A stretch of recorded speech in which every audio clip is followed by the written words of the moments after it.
சிந்து கவி வந்திருக்கு சொந்தமுள்ள பூங்கொடிக்கு.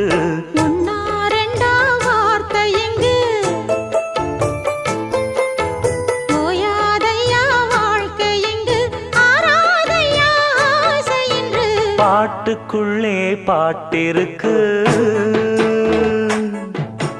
படிச்சுக்கத்தா மனசிருக்கு. இந்த வயசு இப்ப புதுசு அடிவாடி பூங்கொடி.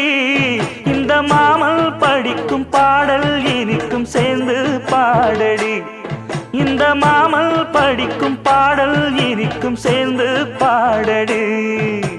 பாட்டுக்குள்ளே பாட்டிருக்கு படிச்சுக்கத்தா மனசு.